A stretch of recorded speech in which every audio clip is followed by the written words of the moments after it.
दोस्तों वीडियो के एंड में मैं आपको एक बोनस ट्रिक देने वाला हूं जो बोनस ट्रिक आप फॉलो कर सकते हो। मिसाल के तौर पे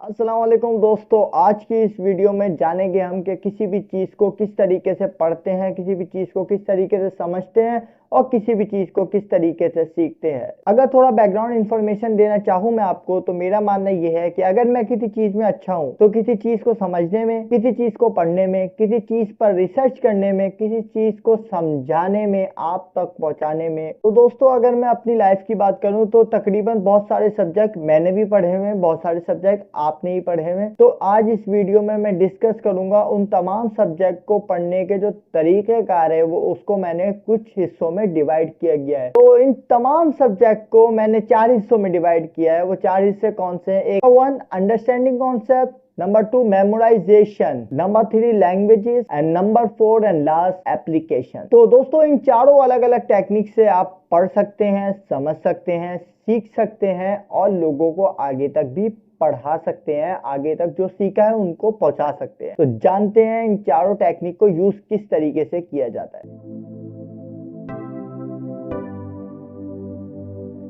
तो दोस्तों नंबर 1 पे आता है अंडरस्टैंडिंग कॉन्सेप्ट। अंडरस्टैंडिंग कॉन्सेप्ट कहाँ पे आप यूज कर सकते हो? आप फिजिक्स में, इकोनॉमिक में, मैथ में, थर्मोडायनेमिक जैसे सब्जेक्ट में इसको यूज कर सकते हो। जहां पे आपको डीप अंडरस्टैंडिंग की जरूरत पेश आए, वहां पे इस कॉन्सेप्ट को यूज करके आप उस सब्जेक्ट को कवर कर सकते हो। तो दोस्तों इस अंडरस्टैंडिंग कॉन्सेप्ट में जो सबसे पहली टेक्निक यूज होती है वो होता है फाइनमैन कॉन्सेप्ट। फाइनमैन एक नोबेल प्राइज फिजिसिस्ट है जिसने अपने पढ़ते हुए यूनिवर्सिटी के वक्त में एक कॉन्सेप्ट दिया था, एक ट्रिक दी थी जिसको फॉलो करते हुए आप इन तमाम सब्जेक्ट को पढ़ सकते हो। तो देखते हैं फाइनमैन कॉन्सेप्ट हाँ क्या है। तो फाइनमैन दोस्तों करता क्या था, एक नोटबुक बनाता था, उसको पढ़ता था, पढ़ने के बाद अंडरस्टैंड करता था और अंडरस्टैंड करने के बाद उसको अपने अल्फाजों में समझाता था। अब आपने ये कहाँ करना है, समझाना कहाँ है, पढ़ना कहाँ है, वो मैं आपको बताने जा रहा हूँ। तो दोस्तों फाइनमैन टेक्निक को यूज करते हुए हम 3 स्टेप को फॉलो करेंगे। पहला स्टेप हमारा होगा रीड एंड अंडरस्टैंडिंग का। रीड एंड अंडरस्टैंडिंग के स्टेप में हम क्या करेंगे, हम कोई भी टॉपिक, जैसे मान लेते हैं कोई टॉपिक मुझे मिला है पढ़ने के लिए, मैं उसको पढ़ने बैठा हूं, मैं अपने तमाम रिसोर्सेज को यूज करूंगा, गूगल को, यूट्यूब को, अपने तमाम नोट्स को, बुक्स को, सबको उठाऊंगा, सबको यूज करूंगा, उसको रीड करूंगा, उसको अंडरस्टैंड करूंगा और फिर उसके बाद मैं दूसरे स्टेप पे मूव ऑन कर लूंगा। दूसरा स्टेप मेरा होगा राइट ऑन ब्लैंक पेपर। कोई जो चीज मैंने समझी है, अंडरस्टैंड की है, उसको मैं एक ब्लैंक पेपर पे लिखूंगा। नोटबुक का एक और पेपर खोलूंगा, उस पे मैं वो तमाम चीजें जो मैं समझ चुका हूं अपने दिमाग में, अपने अल्फाजों में लिखूंगा और उसको समझने के बाद जो मेरे पास चीजें रह जाएंगी ना, उसको मैं दोबारा से देख के, दोबारा कवर करके, दोबारा लिखूंगा और उसके बाद मैं तीसरे स्टेप पे मूव ऑन कर लूंगा। और तीसरा स्टेप मेरा होगा किसी को समझाने का, किसी को डिलीवर करने का, वो मैसेज किसी तक पहुंचाने का। वो किस तरह होगा, मैं उस नोटबुक को, नोटबुक एक ऑब्जेक्ट है, नोटबुक को मैं उस तरीके से जोर जोर से समझाऊंगा जैसे मेरे सामने कोई 5 साल का, 6 साल का बच्चा बैठा है और उसको मुझे हर हाल में समझाना है। इस तरीके से मैं उसको समझाऊंगा, तो उसके बाद मुझे वो टॉपिक हमेशा हमेशा के लिए समझ आ जाएगा। तो ये थी फाइनमैन टेक्निक और ये अंडरस्टैंडिंग कॉन्सेप्ट, जिसकी मदद से आप तमाम डीप अंडरस्टैंडिंग वाले जितने सब्जेक्ट्स हैं उसको आप कवर कर सकते हैं आसानी के साथ। तो चलते हैं दोस्तों दूसरे टेक्निक मेमोराइजेशन की तरफ।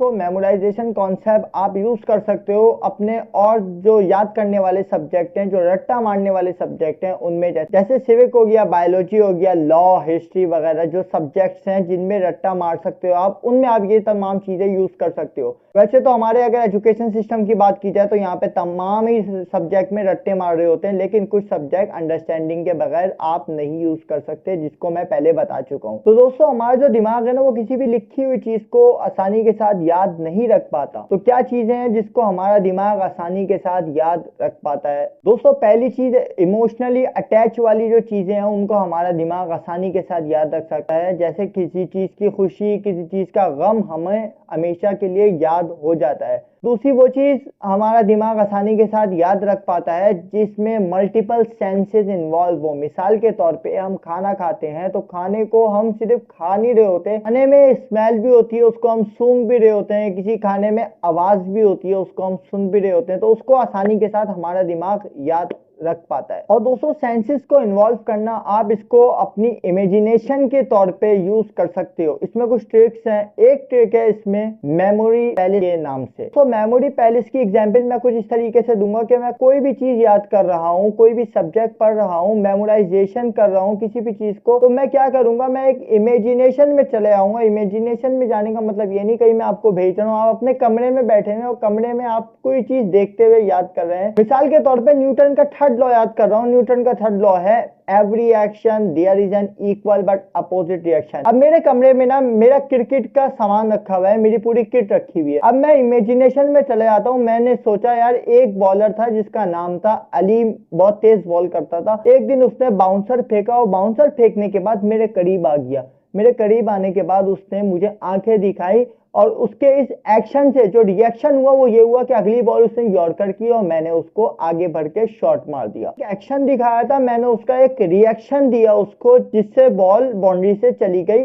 तो इसी चीज को मैंने दिमाग में बिठाते हुए न्यूटन का थर्ड लॉ याद कर लिया कि हाँ भाई every action there is an equal but opposite reaction. इससे क्या हुआ, मुझे आसानी के साथ वो चीज याद हो गई। दोस्तों इसकी एक और एग्जांपल हो सकती है, जिस तरीके से हम स्कूल्स में देखते हैं कि हम जब ट्रिग्नोमेट्रिक फंक्शन को यूज करते हैं, ट्रिग्नोमेट्रिक फंक्शन को जब याद करते हैं, तो एक इंग्लिश का एक सेंटेंस से हम उस तमाम फंक्शंस को याद कर लेते हैं। Some people have curly brown hair turn permanently black. एक सेंटेंस है जिनकी मदद से हम तीनों फंक्शन हाइपोटेन्यूज, परपेंडिकुलर और बेस को आसानी के साथ याद कर लेते हैं, समझ लेते हैं, उसको अंडरस्टैंड कर लेते हैं। तो उम्मीद है मुझे कि आपको मेमोराइजेशन की जो टेक्निक है वो समझ आ गई होगी। इसके बाद हम चलते हैं अपनी तीसरी टेक्निक की तरफ।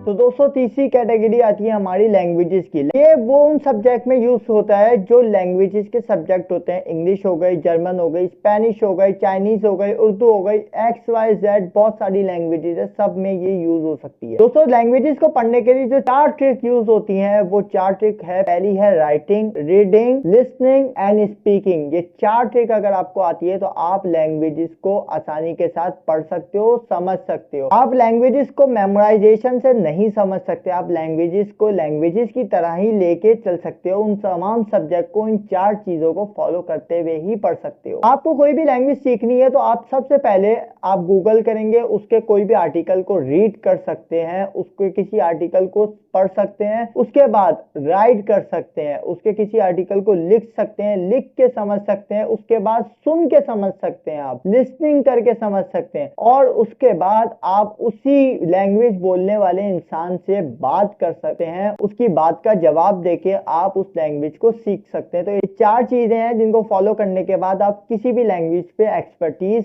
अपनी हासिल कर सकते हैं। तो चलते हैं अपने सबसे आखिरी कॉन्सेप्ट की तरफ।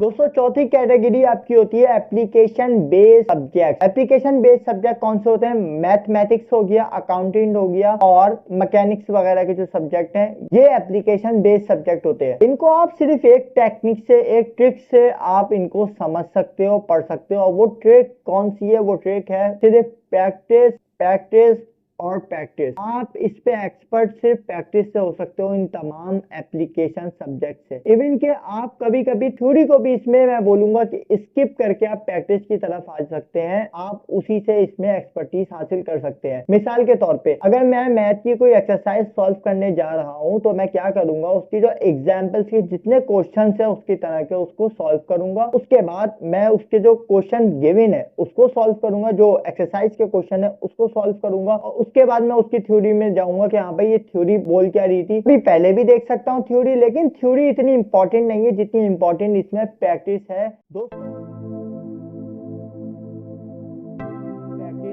दोस्तों। वीडियो के एंड में मैं आपको एक बोनस ट्रिक देने वाला हूं, जो बोनस ट्रिक आप फॉलो कर सकते हो। मिसाल के तौर पे बहुत सारे हमारे पास टॉपिक्स ऐसे होते हैं जिनमें हमें पढ़ने का दिल नहीं चाहता, जिनको हम पढ़ने के बाद भी समझ नहीं रहे होते। तो आपने करना क्या है, उसका पर्पस जानना है कि ये बना किस लिए था, क्यों पढ़ रहे हैं, उसके डीप में चले जाना है। आपने उसके बारे में रिसर्च करनी है, उसके डीप में जाके उसको पढ़ना है कि ये पहला इंसान कौन था जिसने ये सोचा था, जिसने ये बनाया था, और मैं क्यों पढ़ रहा हूँ, मेरा आगे इसका क्या काम है। तो आप जैसी इसकी डीप रिसर्चिंग शुरू करेंगे आपको अंडरस्टैंडिंग करने में आसानी हो जाएगी। तो दोस्तों अगर ये वीडियो आपको अच्छा लगा और आप समझते हो कि आपके लिए ये वीडियो इंपॉर्टेंट था तो आप इसको आगे अपने तमाम दोस्तों में शेयर करो। फेसबुक पे, इंस्टाग्राम पे, व्हाट्सएप पे और यूट्यूब पे आप वॉच लेटर में, या फिर इसको अपने साथ चैनल पे सब्सक्राइब करके इसको कहीं सेव भी कर सकते हो। तो इंशाल्लाह मिलते हैं नेक्स्ट वीडियो में, जब तक के लिए इजाजत दीजिए। अल्लाह हाफिज।